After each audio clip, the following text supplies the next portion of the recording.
glede odzivov iz drugih strank, iz drugih poslanskih skupin, glede na to, da imate hude težave pri pridobitvi teh aktov, kakšen je njihov odziv? So vam pripravljeni to pomagati, so vam prisluhnili, kaj pravijo? Danes na seji komisije, bilo nas je 25 strani koalicije, ni nihče ugovarjal temu, da bi mi imeli pravico, da pridobimo te dokumente. Nasprotno, ko sem to načel, so praktično ljudje pokimali. In tako poznate pravno načelo, da je bilo moči se strinjati. To se pravi, nihče ni temu ugovarjal, tudi pred tem, ne se smo pristali že prej seznanjeni. Kar se članov komisije tiče, je torej načeloma do zdaj veljalo tukaj popolno soglasje. Problem je bil samo s strani policije in pa danes je bil prisoten tudi državni sekretar Šefic, ki je pač v bistvu podpiral to stališče komisije oziroma policije, da tega ne izroči. Jaz sem pozoril vse elemente, ki so vse argumente, predvsem pa sem postavil vprašanje, kako nek vendar komisija oceni, ali je bilo nekaj izvedeno pravno korektno, če se odreka vpogled, pravica do vpogleda v pravni akt, ki točno to ureja, ki je bil temelj za to dejanje.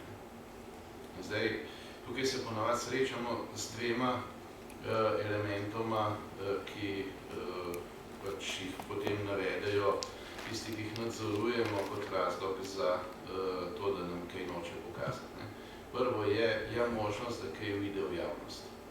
Niti enega primera ni bilo v tem mandatu, to vsi dobro veste, da bi kakršenkoli zaupen dokument s strani komisije, ki jo vodim, prišel v javnost. Niti enega takega primera. To se pravi, ta argument je absolutno ničen. Drugo, kar pa je pa pol tisto, ki se reče, ja, toliko morate pa že zaupati naši policiji. Veste, odgovor v tem je pa odgovor, ki je v bistvu sam temelj demokracije.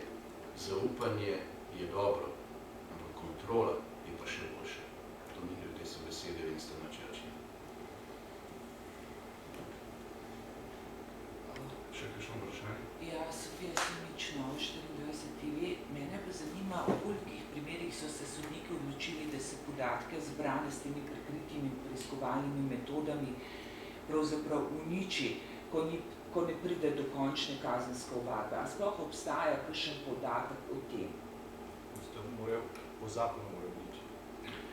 A pa obstaja podatek, koliko je bilo takih podatkov? Zakon določa roke, skrajni rok, v katerem bi bilo to potrebno uničiti, in po uničenju teh dokumentov bi morali obstajati uradni zapisi. Se pravi, to bi moralo biti dokumentirano, uničenje pa ne poteka stihijsko, ampak komisijsko. To smo tudi nekajkrat pogledali, zdaj za tiste zadeve, kjer smo jih pogledali, smo prestopili v redu, vendar ravno zgodba, ki se je odvila na sodišču za gospoda Kanglerja, priča o tem, da pa očitno so primeri, ko pa to nikakor ni bilo v redu, čeprav je to vezano na ta mandat, ampak je to že se dotika prejšnjih mandatov.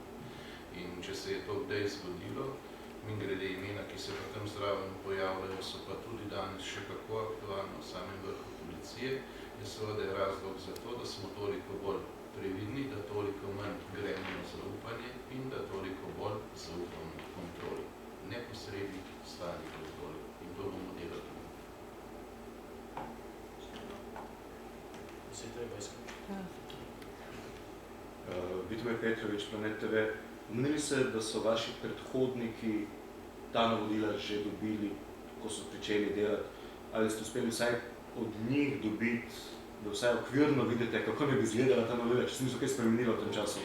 Glede, to obstaja v arhivu, naše, mi imamo svoj arhiv, ki je tudi zaupne narave.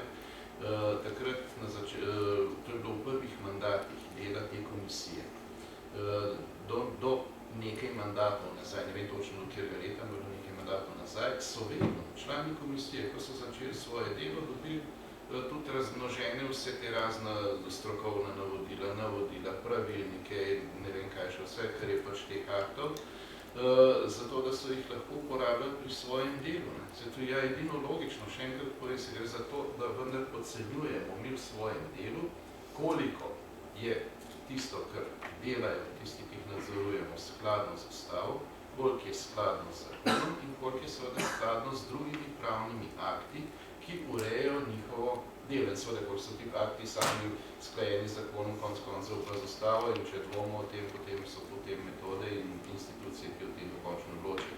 Ampak, če pa nimamo pogleda v to, v danem primeru smo pa mi to celo izrecno zaprosili, zahtevali, danes, kot rečeno, na svej komisiji nihče od članov komisije ni imel kakršnega drugačnega mnenja, kot to, da nam to morajo dati.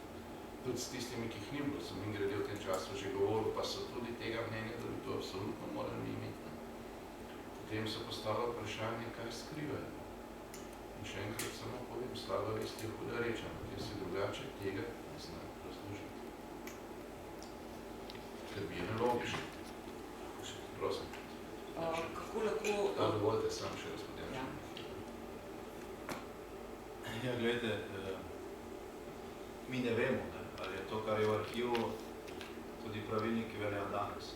Mi želimo preveriti ta konkretni primer, o katerem sem govoril. Se pravi, kaj velja danes, oziroma kaj je pravilnik določil za čas, ko so plačevali gospodovni.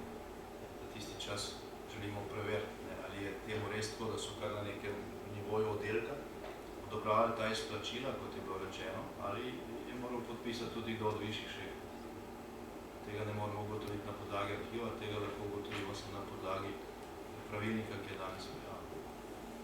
Približno vemo, kako to poteka, samo ne vemo, ker pravilnik, ne poznamo pravilnika, ne poznamo predpisa, ki velja danes, oziroma ki je velja v času, ko so plačevali nezakonito vdiranje v elektronsko pošto strani gospoda Ornika, sodelavca kriminalistične službe. Če prej nisem bil dovolj jasen, za nekaj mandatov nazaj imamo te kopije, samo stvari so se v tem času spreminjali. In seveda nam nič ne pomaga, če imaš akt, ki je podoben tistemu, ampak mora biti to točno ta akt, da lahko potem ocenjuješ, ker ta akt ureja sedanje pravno stanje. Tisti je samo slika za nazaj, tako da pač nam je jasno približno, katere stvari se urejajo in na kakšen način. Samo dodatno vprašanje. Ste morda vsaj ministrico vprašali, če se je kaj spremenilo, ker če se ni, to bi vam verjetno lahko povedala, ne? To so povedali že sami tisti, ki smo jih zaprosili, da so pač se stvari spremenile in da so sedanje navodila jasno drugačne, kot so bila tista izpred 25 ali pa 20 ali pa koliko že pač letje nazaj, ki so iz prvega obdobja, iz prvih mandatov, ko je delovala ta komisija v Državnem zboru. Veste, da se je v mestu zakonodaja spremenila, pa še marsikaj drugega se. Ni se pa kot zanimivost v ničemer spremenil ne naš poslovnik in ne naš temeljni zakon, ki velja vse to obdobje. Kaj pa ne spremeni. Tako da tukaj je si ne zgovori vnaprej odpadli. Sofija Simic, Novi 24. Zanima me, kako veste, da te prikrite preiskovalne metode in ta vdiranje v elektronsko pošto niso bila uporabljena tudi zoper poslance, recimo neke pomembnejše ljudi, ali imate mogoče kakšne indice, kdo so vsi ti oškodovanci na seznamih? Tega pač nihče uradno ni hotel izročiti, samo neuradno, kolikor smo se lahko s kom pogovorili, so bile dane izjave, koga vse ni bi to obsegalo. Iz teh izjav je mogoče zelo zanesljivo sklepati, da kakšen od teh sedi tudi danes za komisijo.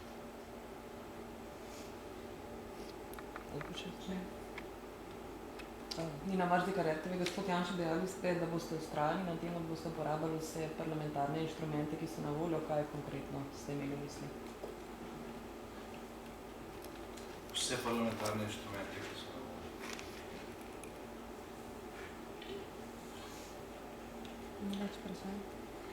Lahko še jaz neko drugo temo za kolegico, gospod Janša.